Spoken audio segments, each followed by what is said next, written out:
की जानिब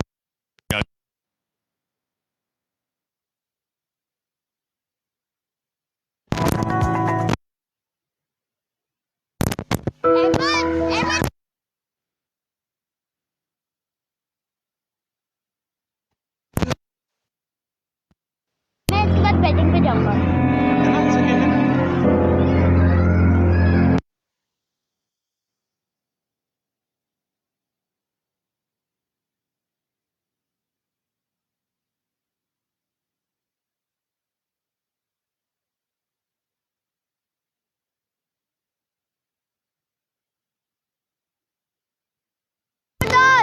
छूना मना है।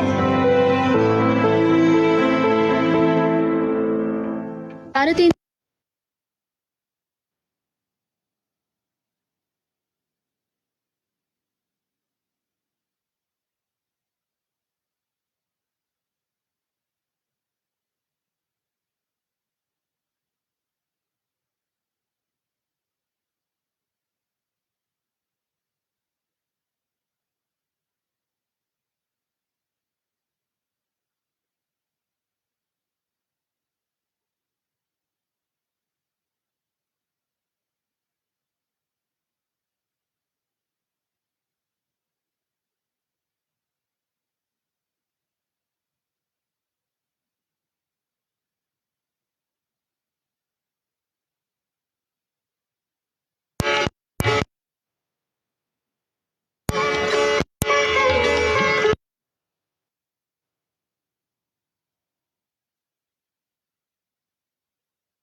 कट के दोबारा लाइए इधरों कटिए उधरों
अस्सलाम वालेकुम दोस्तों, मैं हूं आपका मेज़बान गालिब शाह।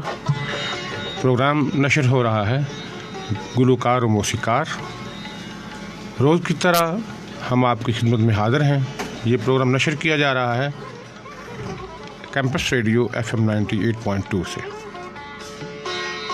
जैसा कि आपको पता है कि हम हर रोज़ किसी मौसीकार या गुलकार के बारे में तज़किरा करते हैं और उसमें उनकी ज़िंदगी के ऊपर और उनकी जो शोहरत याफ्ता नगमात हैं उनके ऊपर बात करते हैं और आपको सुनवाते भी हैं। गैर मारूफ मौसीकार, गैर मारूफ गुलकारों को आपसे मुतारफ़ करवाया जाता है। लेकिन आज की हमारी जो शख्सियत है वो सरगोदा की एक अजीम शख्सियत है, जिसके बारे में यूँ कहा जाता है कि आइए सीखते सिखाते हैं, आइए सीखते सिखाते हैं, आपसी इल्म को बढ़ाते हैं। तो जिस शख्सियत का मैं नाम आपके सामने लेना चाहता हूँ, इस शख्सियत ने मौसीकी की दुनिया में पाकिस्तान की सफ़े अव्वल की जो कॉन्फ्रेंस है म्यूज़िक के ऊपर, वहाँ से पहली पोजीशन हासिल की है, मेडल हासिल किया है। तो इनका नाम है अज़ीम सैमुअल। अज़ीम सैमुअल साहब, अस्सलाम वालेकुम। वालेकुम अस्सलाम सर, कैसे हैं आप? जी अल्हम्दुलिल्लाह, आप कैसे हैं? अल्लाह का शुक्र सर, बिल्कुल ठीक। B happy? जी बिल्कुल sir, I am so happy today to be with you. Okay, thank you. अच्छा, ये बताइए कि ये जो मौसीकी का शगफ़ है ये कब से शुरू हुआ? ये सर ग़ालिबन 2010 से ऊपर की बात है। 2010-11 में मैं इंटरमीडिएट कर रहा था पंजाब कॉलेज से। जी जी। इसी दौरान चर्च के कुछ लोगों से चर्च में गाते बजाते थे, थोड़ा बहुत शौक़ था। जी जी। तो वहाँ से उन्होंने कहा कि चलें इसको मज़ीद बढ़ाया जाए। तो बस अल्लाह का करना ऐसा हुआ कि अच्छे उस्ताद मिल गए। जी जी। उसी दौरान और मज़े की बात ये कि वही आज हमारे इस प्रोग्राम के होस्ट हैं। तो लेकिन अल्लाह का शुक्र अदा करता हूँ कि मुझे बहुत अच्छे उस्ताद मिले और बहुत अच्छे लीडर्स मिले, जिन्होंने मुझे गाइड किया कि चलें आप इन टीचर्स से तालीम हासिल करें। खैर, उसके बाद उनकी बाकायदा शागिर्दियत इख्तियार की और GS म्यूज़िक एकेडमी के नाम से उनका आपका ये सेटअप है और GS से गालिब शाह म्यूज़िक एकेडमी। तो बस ये सफ़र ऐसे ही चलता रहा फिर। थैंक यू जी। अच्छा, ये बताइए कि मौसीकी में कोई आपको मुश्किलात पेश आईं सीखने में? बिल्कुल सर, आप बेहतर इसको चीज़ को समझते हैं। मुश्किलात बहुत ज़्यादा थी। पहली बात तो ये कि हमारे पाकिस्तान जैसे माशरे में, जो कि इस्लामिक मुल्क है, इसको कोई इतना कद हासिल नहीं है, इतनी वैल्यू हासिल नहीं है। तो फिर भी बस एक शौक़ था, जुनून था, तो मैं उन सब हदों को पार करता गया और बिल आखिर अल्लाह ने कामयाबी अता की। अल्हम्दुलिल्लाह, अल्लाह ताला आपको और कामयाबियाँ दे। अच्छा, बात यह है कि एक तो होता है कि जिस लेवल का माहौल हो उस लेवल पे म्यूज़िक सीखा जाता है। जी, आप समझते हैं कि जब मैं समझता हूँ कि जहाँ इस किस्म का माहौल है, इस किस्म के लोग हैं जो ये सुनना पसंद करते हैं, आपने वो क्यों नहीं सीखा जो सरगोदा में गाया बजाया जाता है? सर वो मैं पहले ये बात कर रहा था कि मेरे राहबर और मुझे चलाने वाले बड़े अच्छे मुझे मिल गए, जिन्होंने मुझे इस राह पर डाल दिया और मैं इस बात के लिए फिर अल्लाह का शुक्र अदा करता हूँ। हालांकि मेरे सामने आमने सामने हर तरह की मौसीकी थी, शौक़ भी था, सुनता भी था टेलीविज़न पर, मोबाइल पर, रेडियोज़ पर, लेकिन बस तवज्जो कहीं इधर उधर गई नहीं। तो क्लासिकल मौसीकी की तरफ ध्यान गया, तवज्जो गई, इसको सीखा और बहरहाल मैं अल्लाह का शुक्र अदा करता हूँ कि मैं किसी ऐसे उस्ताद के पास नहीं चला गया जिसने मुझे पॉप रॉक और ये सराइकी वराइकी, हालांकि मैं इन चीज़ों को भी बुरा नहीं कंसिडर करता, बिल्कुल ठीक, बेशक ये भी अपने आप में एक मुकाम रखती हैं, लेकिन क्लासिकल मौसीकी का मुकाबला या इसका अपोजिट तो कोई भी नहीं है ना जी, इसका कुछ भी नहीं है। असल में बुनियाद तो यही है, चाहे आप सर। पॉप गाते हैं, चाहे आप रॉक गाते हैं, चाहे जो भी गाते हैं, जी ऐसा ही है। बुनियादी सुर जो हैं वही हैं। पूरी वर्ल्ड में जो बुनियादी सुर है मुझे ही नोट चल रहे हैं, सारे गामा पादा नी सा, हाँ जी। और इनके ऊपर ही सारे जितने भी मौसीकी की टाइप या काइंड्स हैं सारी इनके ऊपर ही हैं। बिल्कुल ऐसा ही है। अच्छा, मज़े की बात यह है कि सरगोदा में बल्कि हमारे लिए बाइस फ़ख्र है कि सरगोदा से जाके लाहौर में, और वहाँ पे बहुत से ऐसे घराने हैं जो म्यूज़िक से ताल्लुक़ रखते हैं और जिनका म्यूज़िक पूरी दुनिया में सुना जाता है। ऐसा ही है। जैसा कि शाम 84, ग्वालियर और पटियाला घराना और दिल्ली घराना और वो अपना तालवंडी घराना, इन सब के बच्चे भी मेरा ख्याल है वहाँ पे थे गाने में। जी ऐसा ही है। तो उसमें से आपका जीत के आना ये सरगोदा के लिए बहुत बड़ा फ़ख्र का बायस है बेशक सर। कि एक ऐसा आदमी जाए जो किसी ऐसी म्यूज़िकल फैमिली से ताल्लुक़ ना रखता हो और उन सब को डिफीट करके तो पहली पोजीशन लेके आए। और मेरा ख्याल है जब हमने गाया था तब तो तकरीबन 35-36 मुल्क जो हैं उसमें जो हैं वो हिस्सा लिया करते थे। माशाल्लाह, बड़ी बात है। तो आपके वक्त में भी हुआ होगा, कुछ ऐसे लोग बाहर से भी आए होंगे इस कॉन्फ्रेंस में जिन्होंने गाया होगा बच्चों ने। तो ये जो मुकाबला था इसमें आपको कोई घबराहट महसूस नहीं हुई कि बहुत बड़े बड़े नामों के वाले बच्चे जो हैं यहाँ आए हुए हैं, बहुत बड़े बड़े घरानों वाले बच्चे यहाँ आए हुए हैं? सर बिल्कुल आपने ठीक फरमाया है, बेशक घबराहट तो होती है।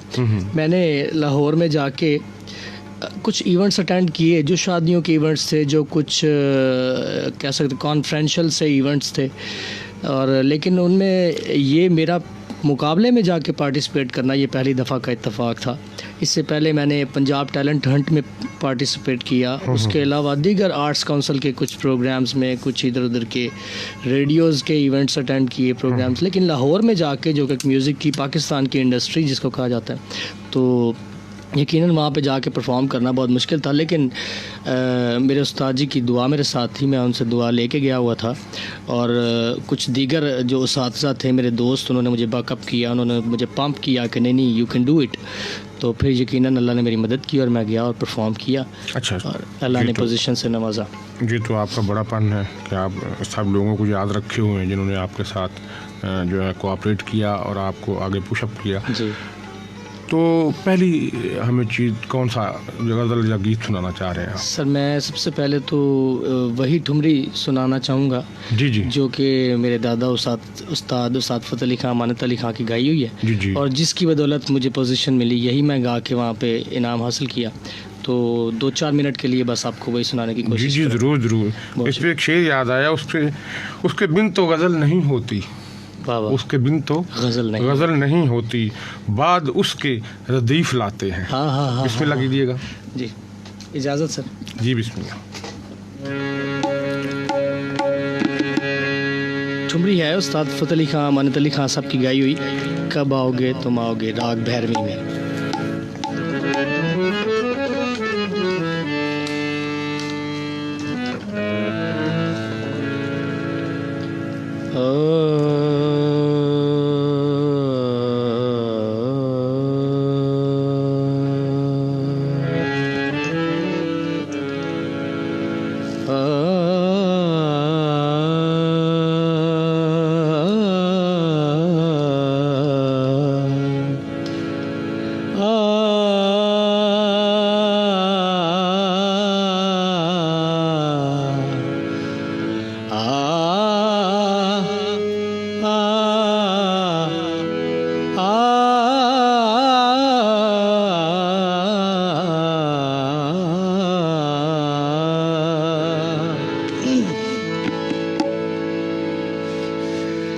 कागा सब तन खाइयो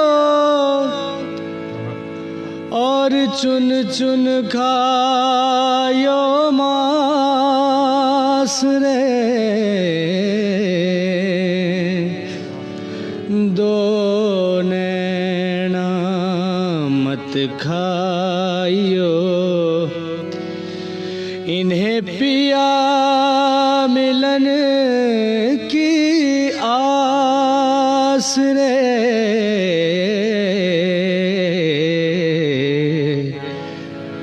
कब आओगे तुम आओगे, कब आओगे तुम आओगे, मोरा तुम बिन जियारा उदास रहे, कब कब आओगे तुम आओगे, ओ मोरा तुम बिन जिया उदास रहे। कब आओगे तुम आओगे,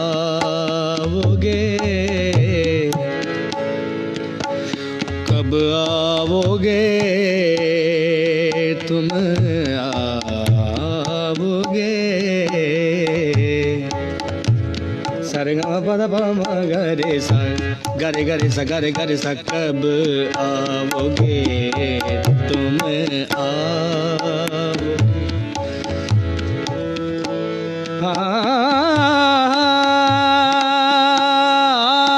आओगे तुम कब आओगे तुम आओगे, कब आओगे तुम आओगे।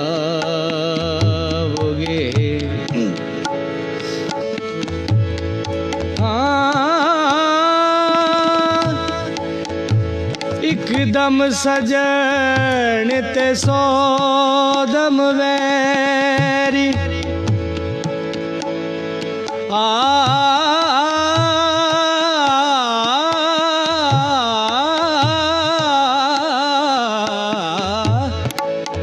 एकदम सजन ते सोदम वैरी,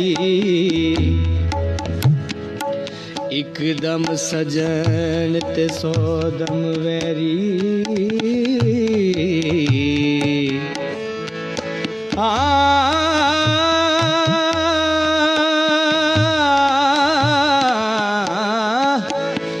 एकदम सजन ते सोदम वैरी, एकदम दे बदले पे मरदे, एक दम दे बदले जरम गवाया, ते चोर बने कर कार दे। कब कब कब कब कब आओगे तुम आओगे, कब आओगे तुम आओगे, कब आओगे तुम आओगे।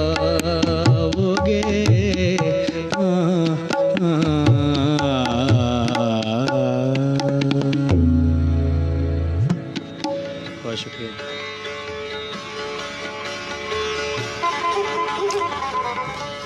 जी तो दोस्तों, आप सुन रहे हैं प्रोग्राम गुलकार और मौसीकार। मैं हूं आपका मेज़बान गालिब शाह।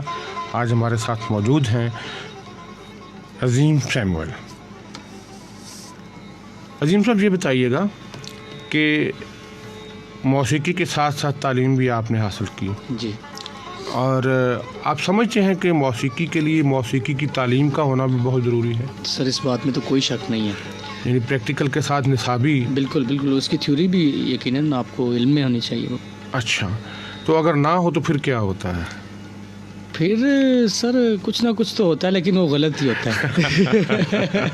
मैं तो इतना ही कह सकता हूँ इन शॉर्ट। अच्छा, नहीं, कुछ लोग कहते हैं सिर्फ प्रैक्टिकल ही है म्यूज़िक में थ्योरी की तरफ तवज्जो नहीं देते। मैंने इसलिए आपसे सवाल किया।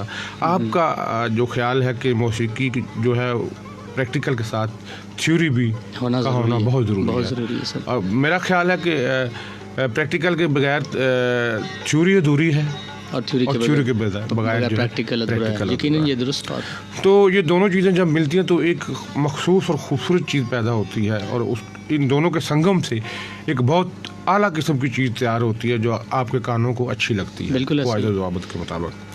अच्छा, इसमें मौसीकी की जितनी असनाफ़ हैं, इसमें से आपकी पसंदीदा सिन्फ कौन सी है? सर चूँकि मैं इब्तिदा से ही मैंने क्लासिकल मौसीकी को सीखना शुरू किया, तो इसमें क्लासिकल मौसीकी में ख़याल गायकी जो है, एक तो ख़याल गायकी है और उसके बाद सेमी क्लासिकल में ठुमरी है, दादरा है, ये असनाफ, ये दो चीज़ें मुझे मेरे दिल को बहुत भाती हैं और जिनको गाने या सुनने से ही मुझे हर वक्त लुत्फ़ मिलता है। हाँ हाँ। यानी कि ये मैं ना सुनूं तो मुझे ऐसा लगता है कि मेरा आज दिन में कोई कमी रह गई है। अच्छा अच्छा अच्छा। तो आप इस बात से इस चीज़ का अंदाज़ा लगा लीजिए कि मुझे क्लासिकल मौसीकी से कितना शगुफ़ है। हालांकि मैं पॉप सिंगिंग भी करता हूँ, फोक सिंगिंग भी करने की कोशिश करता हूँ, कव्वाली भी गाने की कोशिश करता हूँ, लेकिन जब तक मैं क्लासिकल कोई ख्याल, ठुमरी, कोई गज़ल क्लासिकल टाइप ना सुन लूँ जी जी। तो मुझे वो सुकून नहीं मिलता सारे दिन में। अच्छा, मैं ये समझता हूँ कि ये अल्लाह की तरफ से को होता है। इंसान के अंदर कुछ चीज़ें ऐसी होती हैं जो अल्लाह ने डाल दी होती हैं, जिनका निकालना बहुत मुश्किल होता है। आप ना चाहते हो भी उसकी तरफ आपकी रग़बत जाती है या रुझान जाता है। ऐसा ही है। तो मैं समझता हूँ कि जो क्लासिकल म्यूज़िक सुनते हैं वो चुने हुए बिल्कुल, वो सिलेक्टेड पीपल होते हैं। मेरे ख्याल में वो क्लासिकल बंदा मेरे ख्याल से अल्लाह की तरफ से बन के ही क्लासिकल आता है। हाँ, बिल्कुल सही कहा आपने, मेरी बात को आपने उचित लिया। और बात ये है कि जितने भी लोग ऐसे हैं जो क्लासिकल से वाबस्ता हैं, जी जी, उन लोगों के अंदर एक क्रिएटिव चीज़ पाई जाती है। हाँ जी, कि जो वो म्यूज़िक करते हैं उसमें कुछ ना कुछ क्रिएशन, कुछ ना कुछ इजाफा ज़रूर करते हैं। ऐसा ही। जैसे कि हमने अभी आपको सुना, उसमें वो भी जगह थी जो उस्ताद अमानत अली खान साहब ने कही, उसमें वो भी जगह थी जो उस्ताद फ़तेह अली खान साहब ने कही, लेकिन उसमें वो भी था जो आपका अपना था। तो ये ज़रूरी है कि जब आप किसी की चीज़ गाते हैं तो आपका भी पता चलना चाहिए कि आप कितने पानी में हैं और आप कितना जानते हैं। अपना पार्ट भी उसमें ज़रूर पुट हाँ करना बिल्कुल, चाहिए। उसमें आपको हिस्सा डालना चाहिए अपना।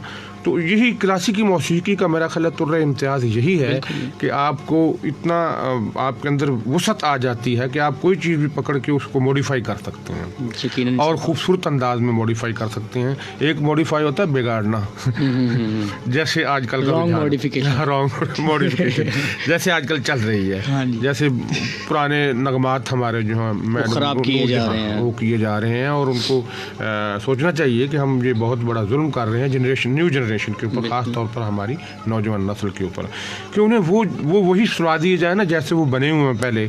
तो मेरा ख्याल है वही नौजवान नस्ल को ज़रूर मुतासर करेंगे, जैसे अब के गाने कर रहे हैं। हाँ जी। अब आप उन्हें बिगाड़ के पेश करते हैं तो उसका मेरा ख्याल है कोई फ़ायदा नहीं है, उल्टा वो बदनामी का बायस बनते हैं। सर कतई कलामी माफ़, मैं यहाँ पे ये समझता हूँ बेसिकली वो एक नई चीज़ क्रिएट नहीं कर सकते, तो पुरानी के ऊपर कुछ रद्द-बदल करके तो अपनी छाप लगाना चाहते हैं और अपने पैसे बटोरना चाहते हैं या कुछ भी कह लें, क्योंकि वो क्रिएट तो कर नहीं सकते। तो बस ये एक अलमिया है सर, इसके बारे में क्या कहा जा सकता है। अच्छा, मैं एक सवाल ये करना चाह रहा हूँ कि अब तो जदीद किस्म के आलात मौसीकी और इलेक्ट्रॉनिक चीज़ें आ चुकी हैं, सॉफ्टवेयर बड़े अच्छे आ चुके हैं, इसके बावजूद हमारे सामने जो आवाज़ें बेसुरी और बेहंगम आती हैं वो क्यों आती हैं? सर उसमें मैं क्या कह सकता हूँ, मैं तो यही कह सकता हूँ कि वो लोग क्लासिकल मौसीकी से पीछे हैं या दूर हैं। उसकी बेसिक वजह यही है।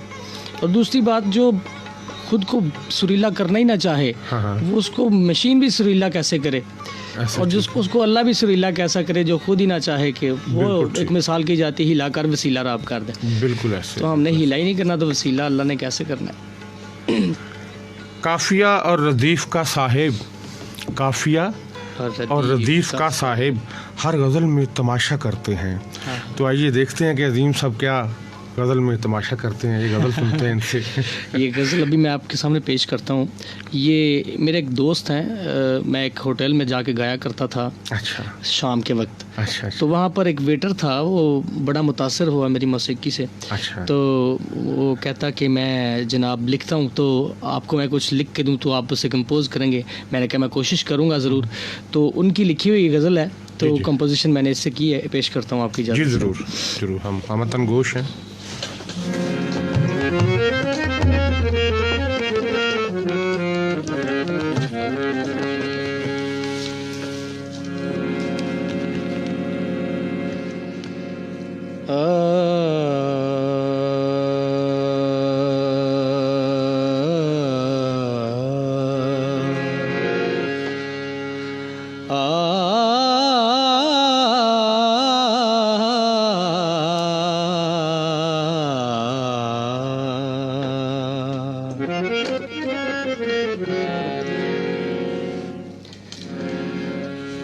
वो उन्हें याद करे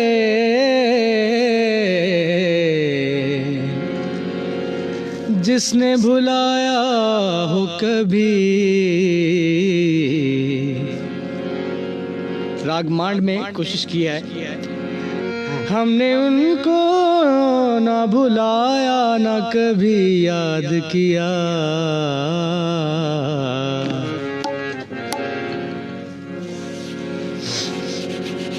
और एक और शेर मुझे याद आ गया, एक बहुत अच्छे शायर का। मुरम्मतें रोज कर कर के थकता हूँ, रोज मेरे अंदर नया नुक्स निकल आता है। तेरे बगैर यूं सूना सा मुझे घर ये लगता है। तेरे बगैर, तेरे बगैर यूं सूना सा मुझे घर ये लगता है। कितना दुश्वार ये जीवन का सफर लगता है। तेरे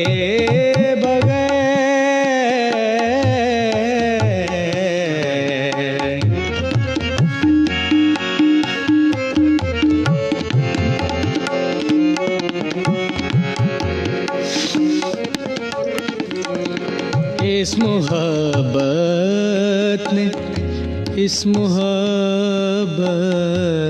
ने, इस मोहब्बत ने बहुत दर्द दिए हैं मुझको। इस मोहब्बत ने बहुत दर्द दिए हैं मुझको। इसके तो नाम से ही अब मुझे डर लगता है। इसके तो नाम से ही अब मुझे डर लगता है। कितना दुश्वार ये जीवन का सफर लगता है। तेरे बगैर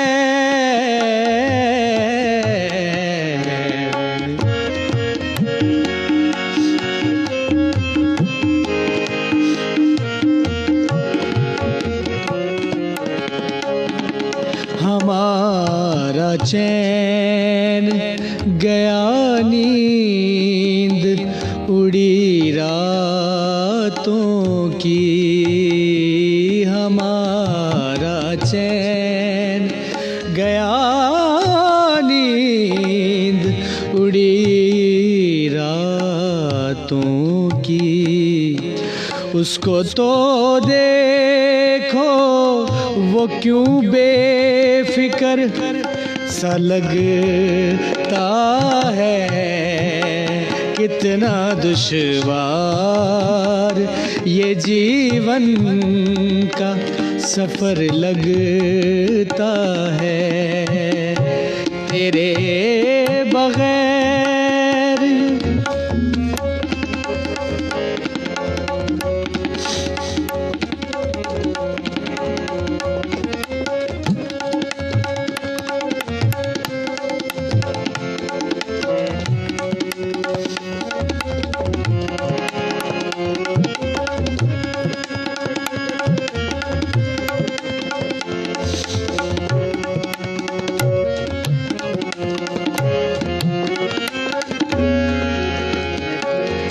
आखिरी शेर पेश कर रहा हूँ।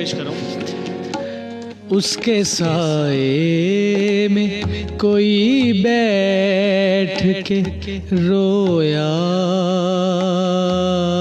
होगा।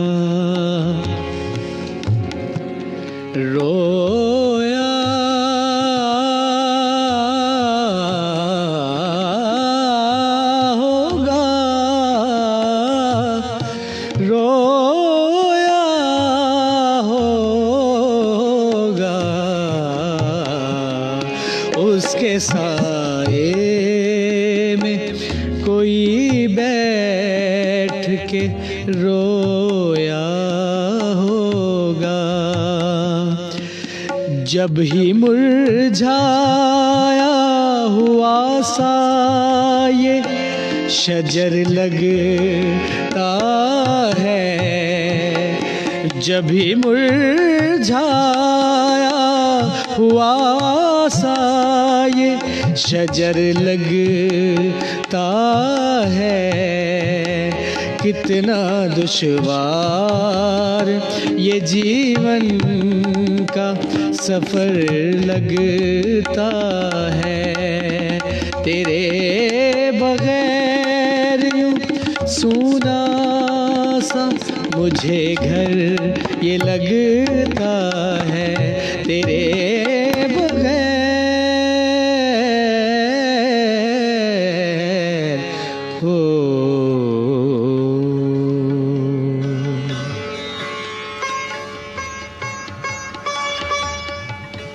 जी तो सुर के सफ़र के दोस्तों, आप सुन रहे हैं प्रोग्राम गुलकार और मौसीकार।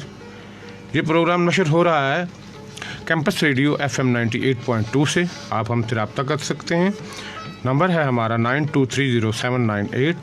शहर से बाहर के लोग हमसे रब्ता करना चाहें या आप मोबाइल से हमसे रब्ता करना चाहें तो उसके साथ सिटी कोड ज़रूर लगाइएगा, वो है 048 और उसके बाद 92307998 डायल कीजिएगा तो हमारा आपसे रब्ता हो जाएगा। फेसबुक पे आप हमें फॉलो कर सकते हैं या आप हमें अभी लाइव देख सकते हैं। हमारा फेसबुक एड्रेस है www.facebook.com/VOVFM98.2। तो अपनी कीमती आरा से ज़रूर नवाजिएगा। आज हमारे पास साथ मौजूद हैं फ़ख्र सरगोदा अज़ीम सैमुल साहब, जो आल पाकिस्तान म्यूज़िक कॉन्फ्रेंस से मेडल जीत के आए हैं, पहली पोजीशन लेके आए हैं। तो अज़ीम साहब, बड़ा मज़ा आया, बहुत खूबसूरत गज़ल आपने कंपोज की और मुझे इस पे एक बड़ा खूबसूरत शेर शहज़ाद में शहज़ाद का याद आ गया कि जो शजर सूख गया है वो हरा कैसे हो। जो शजर सूख गया है वो हरा कैसे हो, मैं पैगंबर तो नहीं मेरा कहा कैसे हो। ठीक है। तो फिर एक गज़ल के ही खूबसूरत एक और रिलेटेड जो आपने शेर कहे उनमें थे, नींद को बद्दुआ न दे जाना, नींद को बद्दुआ न दे जाना, गीसों की हवा न दे जाना। तो अब आप हमें क्या सुनाना चाहेंगे इसके बाद? मैं देखिए जी, मौसीकी की बात हो तो मेहदी हसन साहब की बात ना हो, वाह वाह, तो ये मैं समझता हूँ कि महफिल में अधूरापन है। क्या कहें? और उनके साथ नाइंसाफ़ी है, जो इतना अच्छा मवाद हमें दे गए, जो इतनी अच्छी मौसीकी हमें दे गए, कमाल है, कमाल है। तो मैं यकीनन उनकी कोई गज़ल गाना चाहूँगा। जी ज़रूर ज़रूर। तो सामीन, मेरी आपसे एक रिक्वेस्ट है कि आप हमें इस प्रोग्राम के बारे में अपनी आरा से ज़रूर नवाजिएगा और इसमें कुछ कमी बेशी है तो उसके बारे में भी ज़रूर बताइएगा, हमें फ़ोन करके, हमें मैसेज करके या अपने फेसबुक के ऊपर अपने कमेंट्स ज़रूर दीजिएगा कि प्रोग्राम कैसा रहा। और इस सरगोदा के होनहार गुलकार को ज़रूर अपनी आरा से नवाजिएगा और इसे शाबाश दीजिएगा, इसे अच्छे अल्फाज से याद कीजिएगा ताकि आइंदा भी ये कोशिश करे और सरगोदा का नाम रोशन करे। आमीन। तो जी सैमुल साहब जी,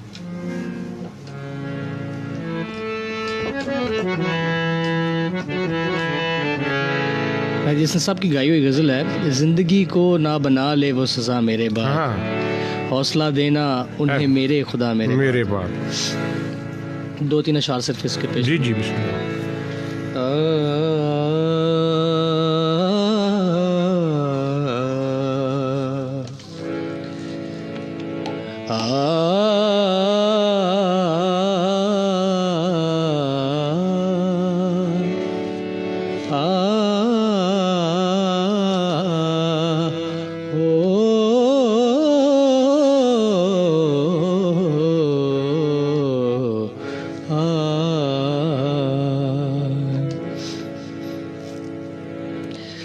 जिंदगी को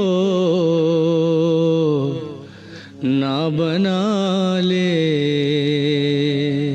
वो सज़ा मेरे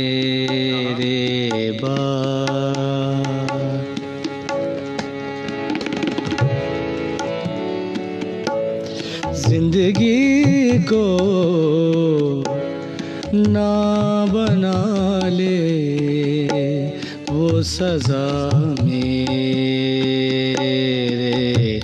बाद, हौसला देना उन्हें मेरे खुदा मेरे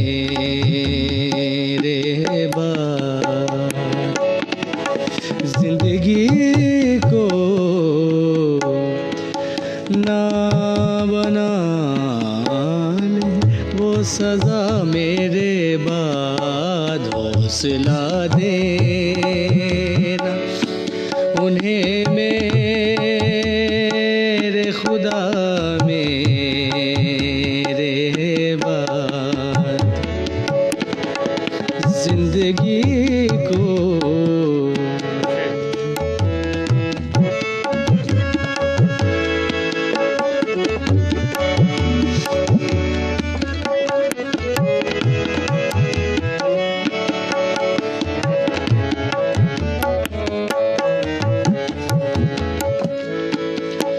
कौन घूंघट को, कौन घूंघट को उठाएगा, सितमगर कहकर, कौन घूंघट को उठाएगा, सितमगर कह के, और फिर किससे करेंगे वो हया मेरे बाद, और फिर किससे करेंगे वो हया मेरे बाद, हौसला देना, हौसला देना उन्हें मेरे खुदा मेरे बाद, जिंदगी को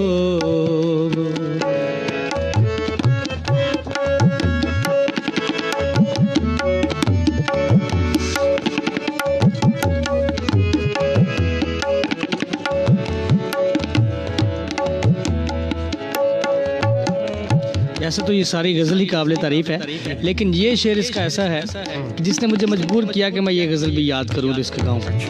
तो हासिल गज़ल शेर मेरे लिए।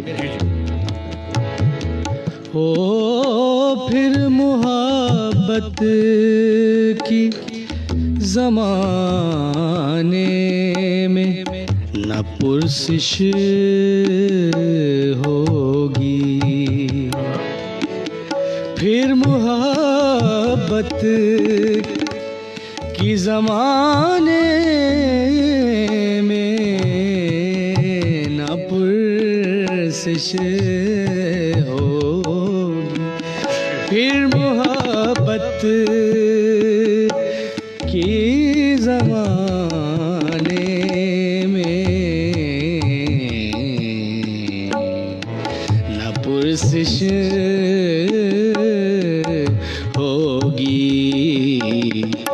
रोएंगी सिसकियाँ ले ले के वफा मेरे बाद, रोएंगी सिसकियाँ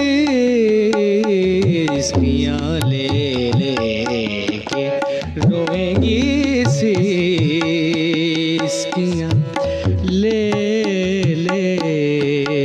के वफा मेरे बाद, हौसला देना देना, हौसला देना उन्हें मेरे खुदा मेरे बाद जिंदगी को ना बना ले वो सजा मेरे बाद, हौसला देना उन्हें मेरे खुदा मेरे बाद जिंदगी को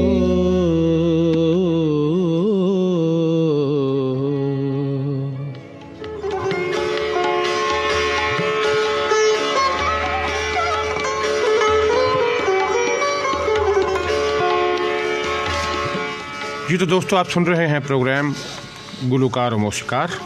मैं हूं आपका मेज़बान गालिब शाह।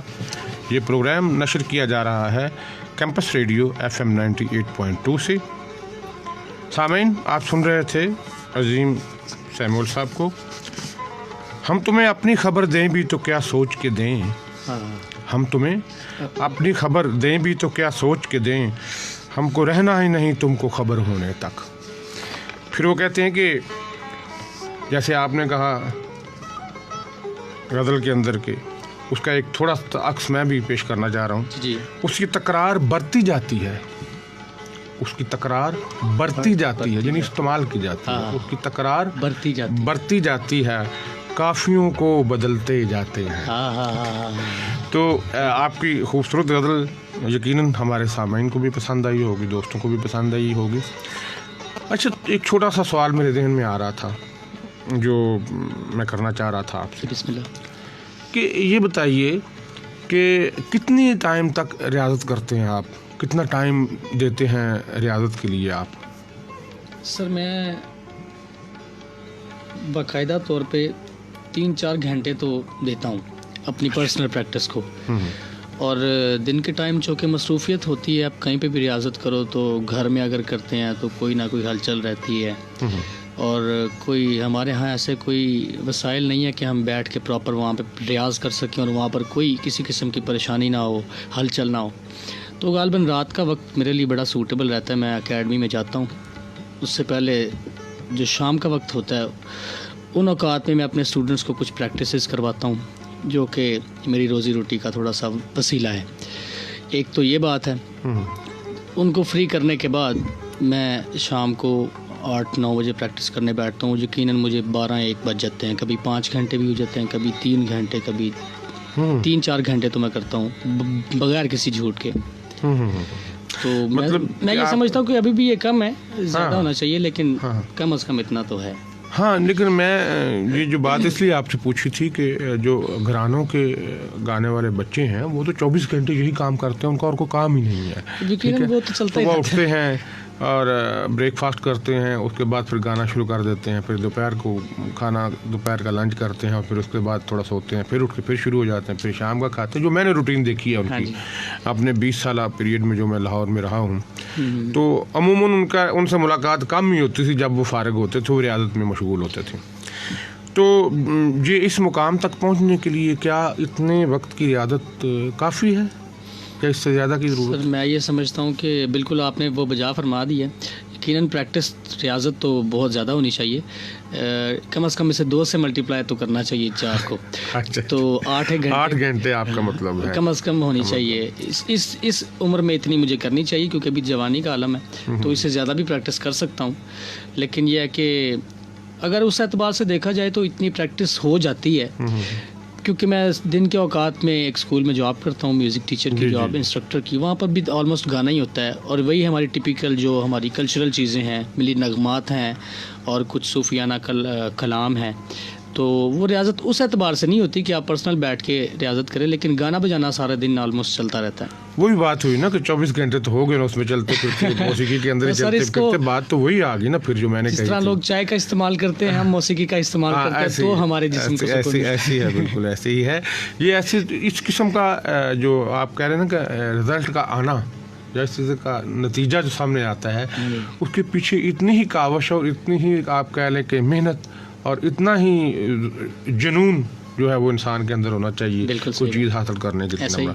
ये मेरे लिए बायस फ़ख्र है और हमारे सरगोदे के लोगों के लिए बायस फ़ख्र है कि आप गए और आपने वहाँ जाके एक ऐसा बिग सिटी जहाँ पे मौसीकी की एक से एक बड़ी हस्ती पर बैठी हुई है, बिल्कुल। उनके बच्चे बैठे हुए हैं गाने वाले, जिनका आप कह लें कि इंटरनेशनल लेवल पर जिनका नाम है, बिल्कुल ऐसे ही। ठीक, उनको जाके उनमें बैठ के गाना ही एक बहुत बड़ी बात है। ठीक है, ये बड़े कमाल की बात है। और दूसरा, एक आपके साथ बच्ची गई थी हमारी GS म्यूजिक अकेडमी जी जी, मुस्कान जावेद। हाँ, मुस्कान जावेद गई थी, वो भी गज़ल में जो है उन्होंने अव्वल पोजीशन हासिल की। ये सरगोदा के लिए बड़े फ़ख्र की बात है। सर, ये आपके मुबारक कदम हैं सरगोदा में नहीं है, ये आप लोगों की मेहनत है जो हमारी मिट्टी को जरखेज किए जा रही है। तो आप, अल्लाह ताला आपको ज़िंदगी दे और बरकत दे। बहुत शुक्रिया। और मैं तो कहता हूँ कि हवा ने खुश्क पत्तों में सदाएं बांट रखी हैं। हवा ने खुश्क पत्तों में सदाएं बांट रखी हैं, मैं उनकी ससराहट से धुनें तरतीब देता हूँ। तो आप ये देखें कि जब आप फ़न की उस बुलंदी को पहुंच जाते हैं तो आप छोटी छोटी चीज़ों को संवारने की कोशिश करते हैं, और वही आपकी कामयाबी का पहला ज़ीना होता है कि आप छोटे छोटे हिस्से जो हैं उनको खूबसूरती से अदा करने की कोशिश करते हैं, उनके ऊपर मेहनत करते हैं। यकीनन आप छोटे छोटे हिस्सों के ऊपर बांट के उसे मेहनत करते होंगे। ऐसे तो नहीं कि सारी गज़ल गाई और आराम से रियाजत करके बैठ गई, ऐसी रियाजत नहीं होती कि आपने गाना गा लिया और गज़ल गा ली तो रियाजत ख़त्म हो गई है। नहीं, मतलब उसकी नोक पलक खवारना, जैसे कहते हैं कि उसको छोटे छोटे हिस्सों को, जो छोटे छोटे तलफ़ुज़ की ख़राबी है, छोटे छोटे जो सुर हैं, उनको खूबसूरत बनाना और अच्छे तरीके से अदा करना या उनकी अदायगी करना, ये इसके ऊपर मेहनत करना, ये बहुत ज़रूरी है। अच्छा, ये बताइएगा कि अब तक आप कितने सिटी में परफॉर्म कर चुके हैं? सर, मैं ऑलमोस्ट पंजाब के काफ़ी शहरों में परफॉर्म कर चुका हूँ, जिनमें इस्लामाबाद है, लाहौर है और फैसलाबाद है, गुजरांवाला है, मंडी बहावलदीन है, गुजरात है, रावलपिंडी है, टेक्सला है, वाकंट है और भलवाल है, सिलावाली साहिवाल है। कुछ के नाम तो मुझे याद भी नहीं। हाँ, ओकाड़ा भी है। उसके अलावा बेशुमार सब जगह हैं। KPK में परफॉर्म किया हुआ है।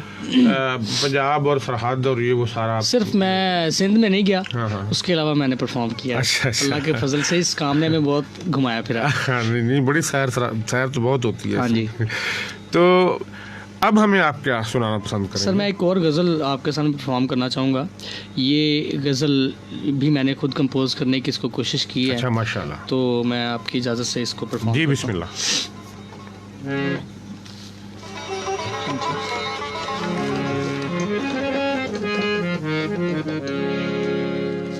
बिठा के लगानी, ठीक है?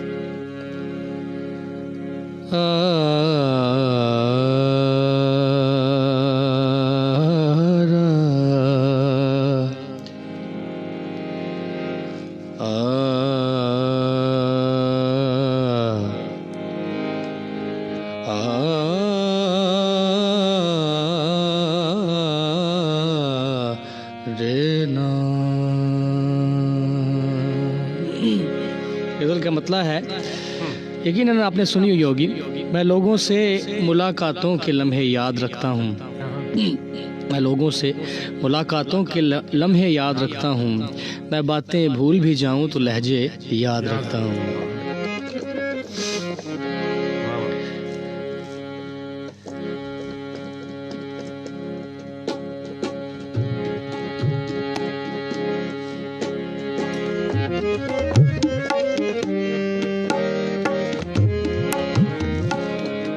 मैं लोगों से मुलाकातों के लम्हे याद रखता हूँ, मैं लोगों से मुलाकातों के लम्हे याद रखता हूँ, मैं बातें भूल भी जाऊँ, मैं बातें भूल भी जाऊँ तो लहजे याद रखता हूँ, मैं लोगों से मुलाकातों के लम्हे याद रखता हूँ, मैं लोगों से मुलाकातों के लम्हे याद रखता हूँ, मैं बातें भूल भी जाऊँ, मैं बातें भूल भी जाऊँ तो लहजे याद रखता हूँ मैं लोगों से मुलाकातों के लम्हे याद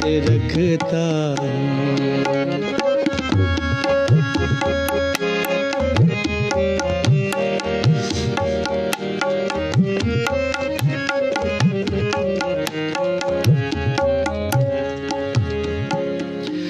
जरा सा हट के चलता हूँ ज़माने की रिवायत से,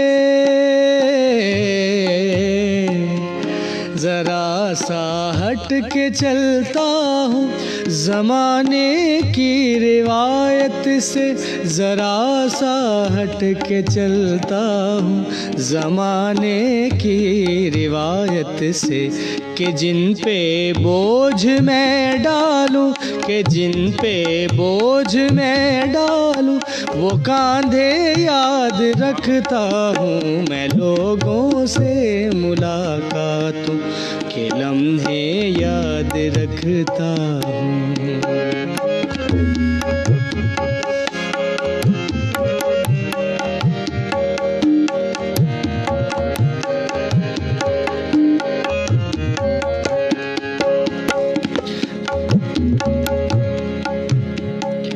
सरे महफिल निगाहें मुझ पे जिन लोगों की पड़ती हैं,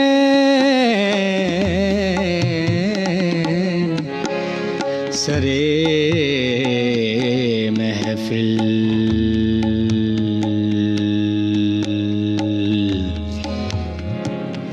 निगाहें निगाहें निगाहें निगाहें निगाहें, सरे महफिल निगाहें मुझ पे जिन लोगों की पड़ती हैं, सरे महफिल निगाहें मुझ पे जिन लोगों की पड़ती हैं, निगाहों के मुआनी से, निगाहों के मुआनी से वो चेहरे याद रखता हूँ मैं लोगों से मुलाकातों के लम्हे याद रखता हूँ।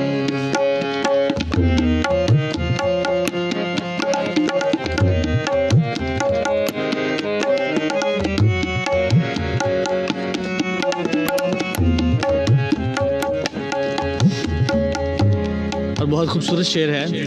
मैं यूं तो भूल जाता हूँ खराशे तल्ख बातों की, मैं यूं तो भूल जाता हूँ खराशे तल्ख बातों की, मगर जो ज़ख्म गहरे दे, मगर जो ज़ख्म गहरे दे रवैये याद रखता हूँ मैं लोगों से मुलाकातों के लम्हे याद रखता हूँ मैं लोगों से मुलाकातों के लम्हे याद रखता हूँ। मैं बातें भूल भी जाऊँ, मैं बातें भूल भी जाऊँ तो लहजे याद रखता हूँ मैं लोगों से मुलाकातों के लम्हे याद रखता हूँ।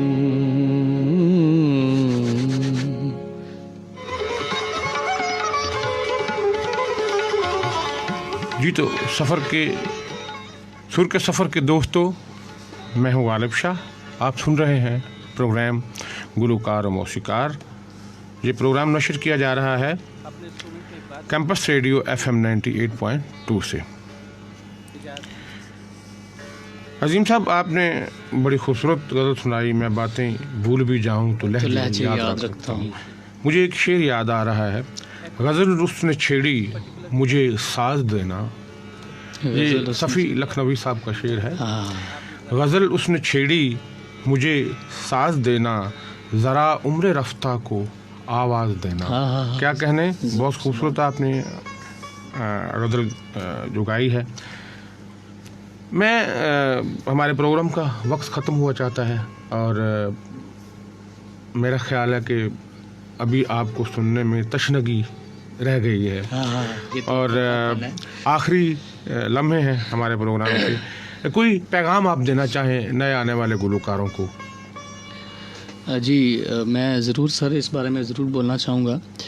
मैं हमारी जो आने वाली जो जनरेशन चल रही है और जो यकीनन आने वाली है, तो मैं उनके लिए ये पैगाम ज़रूर छोड़ना चाहूँगा कि देखें आप, चूँकि मेरा म्यूज़िक के साथ मेरी वाबस्तगी है मौसीकी के साथ, तो मौसीकी को बग़ैर सीखे और बग़ैर प्रैक्टिकल के बिल्कुल ना किया जाए, इसमें मौसीकी की तौहीन है। और यकीनन उन शोरा की भी तौहीन है जो जिनको हम पढ़ते नहीं हैं। मेरी मुराद इल्म से है कि ज़रूर इल्म हासिल करके और मौसीकी में एंटर होना चाहिए, क्योंकि ला इल्मी से आप यकीनन उन शोरा को भी क्या पेश करेंगे, यानी कि उनके लिए बेइज्जती का बायस बनेंगे आप, मैं यही कहूँगा। जी बहुत खूब, बहुत खूब। मैं आपका बेहद ममनून हूँ कि आप हमारे प्रोग्राम में तशरीफ़ लाए। सामीन, इसके साथ ही हमारे प्रोग्राम का वक्त ख़त्म हुआ चाहता है। मैं आपका मेज़बान गालिब शाह आपसे इजाज़त चाहूँगा। अल्लाह हाफिज़।